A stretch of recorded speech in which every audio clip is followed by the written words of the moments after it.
Welcome back to Forgotten Hollywood, the channel where I take you back in time to show you the movies, shows, and actors that have faded over the years.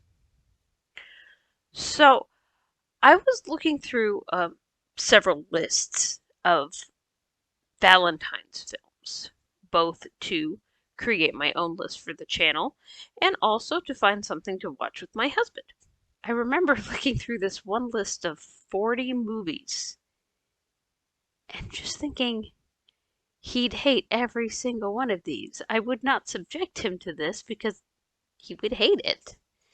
And it really got me thinking about a date night. Now, people think of a movie for date night being romantic. Okay, yeah, it can be, if that's what you want. It doesn't have to be. In a couple, there are two people, and they don't always both like romance. Sometimes neither of them like romance, which happens.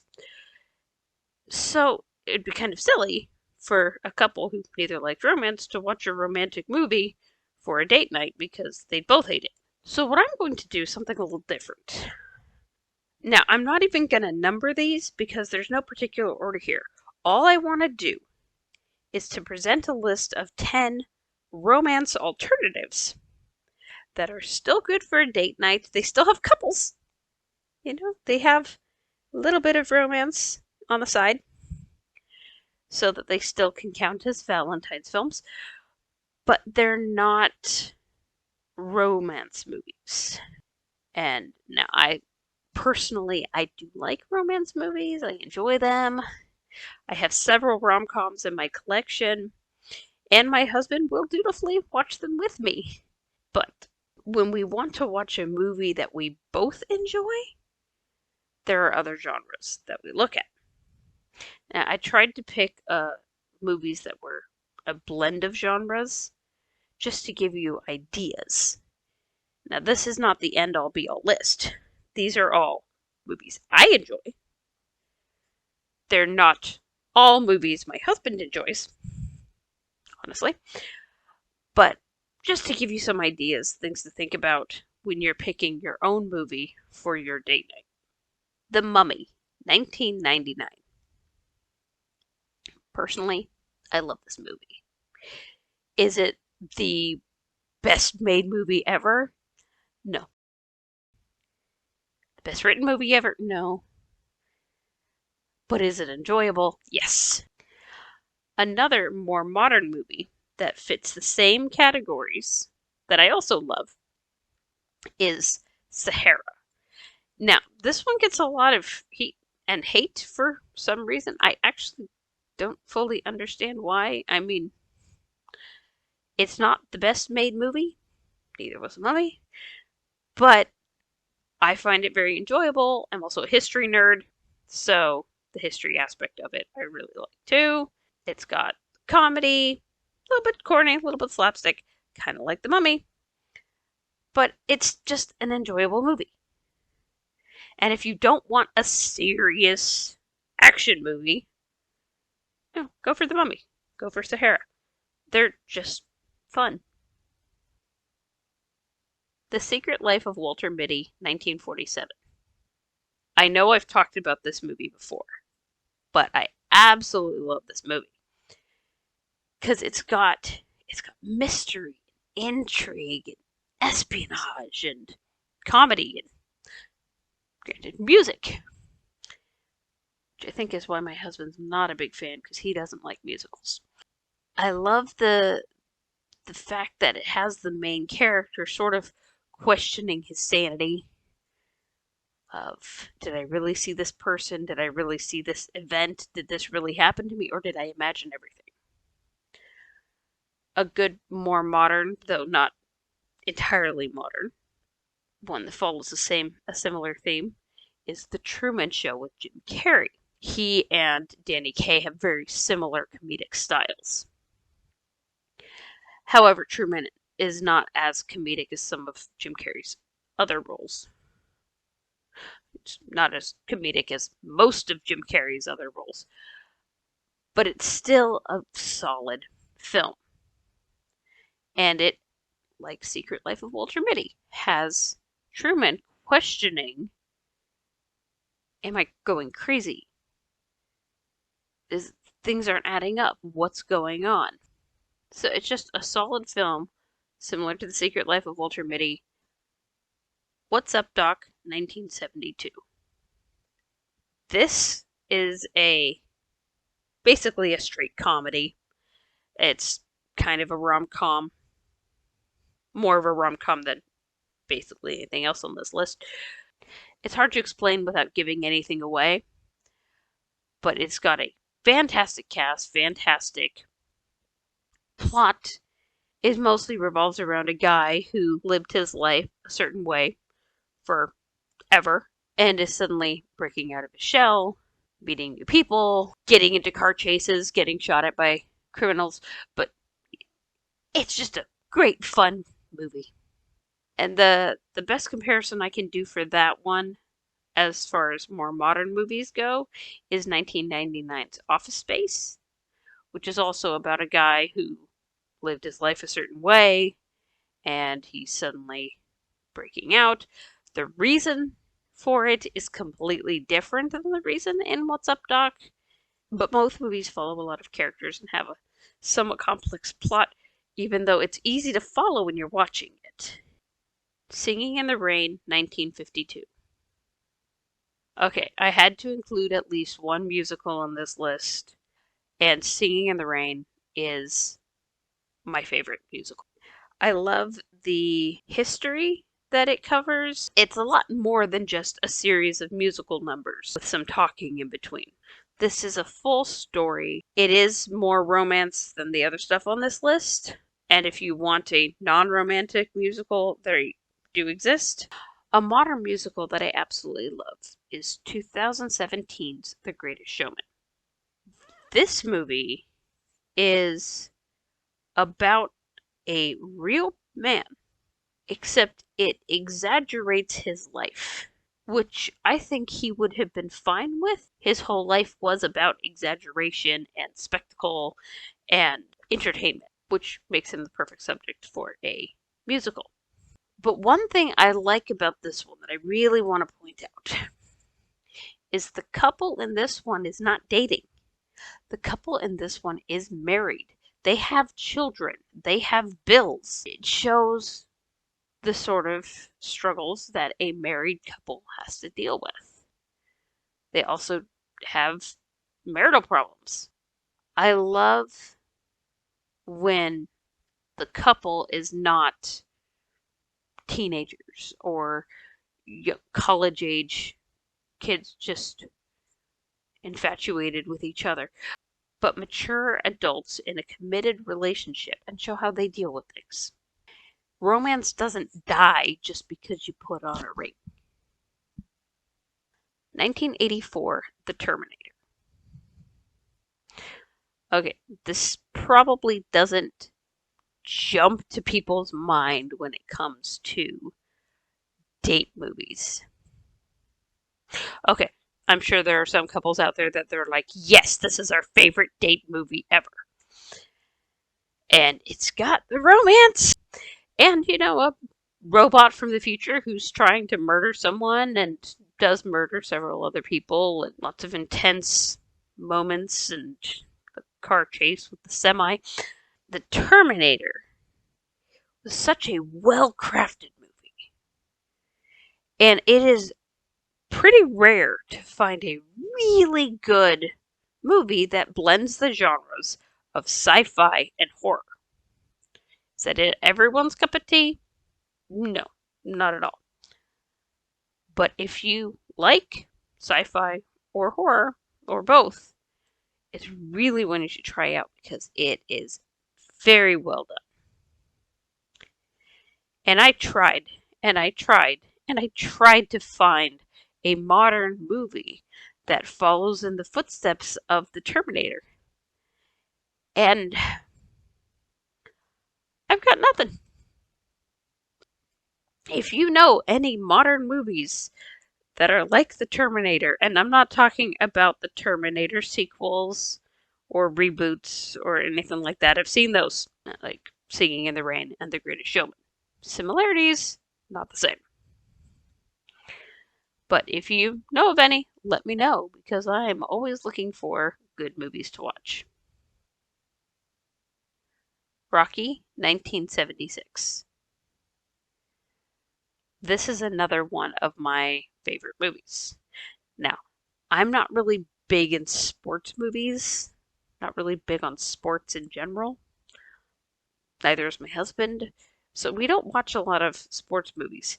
However, this one has such an interesting plot because it's not as much about the boxing as it is about the man, the growth of the man, and the development of the man as a character.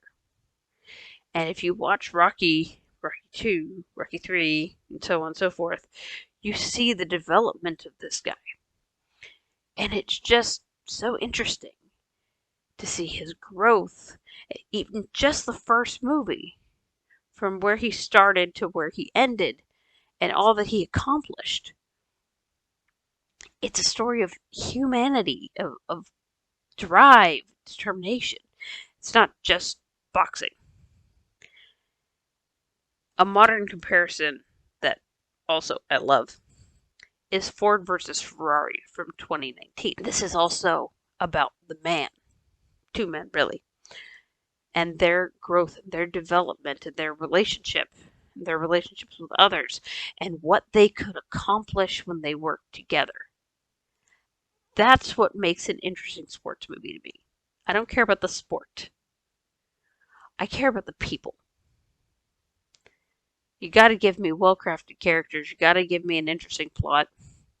And also, Ford versus Ferrari, like with Greatest Showman, has a couple that is married and dealing with marital issues, which I think makes it ideal for married couples.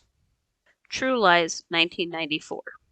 Speaking of married couples, this is a spy adventure and also a comedy, and it is great.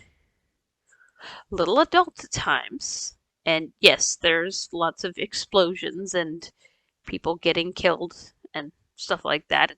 It's a spy adventure starring Arnold. But his relationship with Jamie Lee Curtis's character as husband and wife, and then him having the secret life, it just makes for such an interesting situation. And it is probably my favorite spy movie of all time. When I was looking for modern movies that could be compared to True Lies, I came up with The Expendables, which is probably the most violent film I ever enjoyed. They also have all these little moments where these commandos have downtime and they're just talking about relationship issues and life problems and giving each other advice. That was actually my favorite part of the movie. How to Steal a Million, 1966. This is another movie I've mentioned previously, but I really love it. The casting, Audrey Hepburn, Peter O'Toole, can you get a more perfect couple in a comedy? And this is a heist comedy. Audrey Hepburn's Nicole has hired Peter O'Toole's Simon to help her steal a priceless statue. So you've got the tense situation, but you also have the comedic timing of Peter O'Toole, and Audrey Hepburn's not bad with comedy herself, so it just makes for such an enjoyable film. Another heist comedy that I really enjoyed was Ocean's 11 from 2001, where you've got a much bigger team with an equally impossible task. Both movies have fairly elaborate plans and need everything to work perfectly, and not everything is working perfectly. I don't want to give away the ending, but it is a great movie if you like heist comedy. El Dorado, 1966. Okay, here's another one that I just love. This is a Western adventure comedy fun movie. And John Wayne, of course, and James Caan plays his sort of sidekick. And the interesting thing about this movie, one of the reasons I absolutely love this movie, is they're going into this situation against these bad guys, killers, gunmen, and John Wayne's Cole has a partner who can't shoot. I don't think I've ever seen a Western where the main character's sidekick is more useless in a gunfight than James Caan's Mississippi. When I was trying to find a modern movie that could fit Elder Rock, the problem I had is, first off, there aren't very many good Westerns these days. However, in 2003, came out with Secondhand Lions. This movie isn't technically a Western, though it does take place in Texas, with several flashbacks to Africa. But it has the same level of fun as Eldorado, while still having the tension and the adventure and the danger. It's worth the watch. 1987 Spaceballs. So I want to end this list with a parody, and this is one of the best out there. It came out 10 years after the first Star Wars, and 4 years after Return of the Jedi. So it was riding the wave of the Star Wars craze, and poking fun at every single corner of it, including merchandise. Being a parody, it could honor the source material while still making fun of it. That's the brilliance of a parody. Now, there are modern parodies, none of which I wanted to watch for this because personally, I don't like stupid humor. And I don't like potty humor. Basically, every parody seems to think that that is a requirement, at least for the modern ones. There is one great parody that came out in 1999. I even like it more than Spaceballs, more than basically any other parody I've ever seen. And that is the absolute classic Galaxy Quest. You've got Tim Allen, you've got Alan Rickman, you've got Sigourney Weaver. The casting was just brilliant. And shout out to Alan Rickman's character, who is probably my favorite in the whole movie, for never fully breaking character, as he went the entire film wearing his headpiece for his alien costume. So that's my list. And like I was saying at the beginning of this video, this is more just to give you ideas for what's out there. Maybe suggest a few if you haven't seen these movies and they sound interesting. Look them up. See if it's something that you and your significant other would like. I didn't go into a lot of detail because that wasn't my point.